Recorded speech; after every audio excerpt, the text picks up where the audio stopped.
माननीय तहसीलदार साहेब, तहसीलदार कार्यालय अक्कलकोट व माननीय पोलीस निरीक्षक साहेब, दक्षिण पोलीस स्टेशन अक्कलकोट, बळुर्गी येथे नाविक कुटुंबाला लोखंडी पाईपने मारहाण करणाऱ्या आरोपीस तात्काळ अटक करून योग्य ती कारवाई करण्याबाबत महाराष्ट्र नाविक महामंडळ अक्कलकोट शहर व तालुक्याकडून निवेदन देण्यात आले।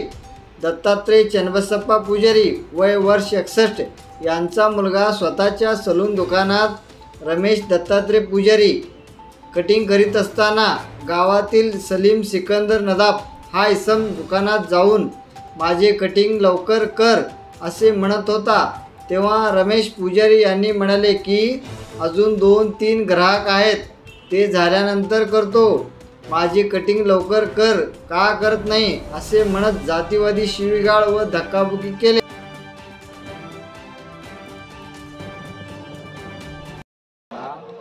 8 दिवसापूर्वी बळुर्गी तालुका अक्कलकोट येथे आपले दत्तात्रय चन्नबसप्पा पुजारी यांच्या सलून दुकानला सलीम सिकंदर नदाफ हा कटिंग दुकानला गेला। त्यांचा मुलगा रमेश दत्तात्रय पुजारी हा कटिंग करत होता, त्याच्याकडे 2-3 नंबर होते।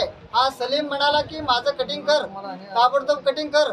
त्याने रमेश म्हणाला की माझ्याकडे गिऱ्हाईक आहे, 2-3 झाल्यावर करतो, तरी ऐकला नाही तो। तिथं त्या व्यक्तीला, रमेश या कटिंग दुकानच्या व्यक्तीला धक्काबुक्की करून जाती वेळगळी शिवाय देऊन रात्री त्याच्या घरी जाऊन त्यांच्या घरात लाईट फोडले, मोटरसायकल फोडले।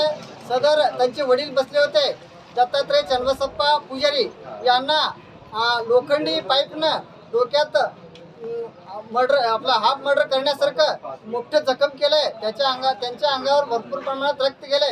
जेव्हा रक्त जात असताना त्यांची सूनबाई सोडवण्यात आली असता त्यांची सुद्धा साडी ओढून त्यांना सुद्धा लज्जतपद वागणूक दिले व त्यांना अशील शिवीगाळ दिले।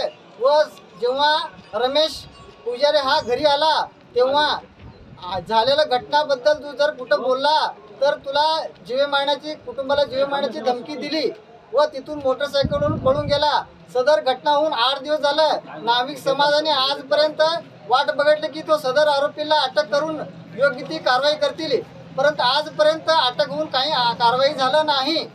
आज आम्ही पोलीस निरीक्षक साहेबांना, दक्षिण पोलीस निरीक्षक साहेबांना निवेदन दिलं, परत माननीय तहसीलदार साहेबांना निवेदन दिलं की तात्काळ त्याला सदर सलीम सिकंदर नदाफ याला तात्काळ अटक करून त्याच्यावर 307 कलम लावून त्याला योग्य ती कारवाई करावं, नाहीतर नाईलाज असतो महाराष्ट्र नाविक महामंडळ महाराष्ट्रभर तीव्र आंदोलन करण्यात येईल।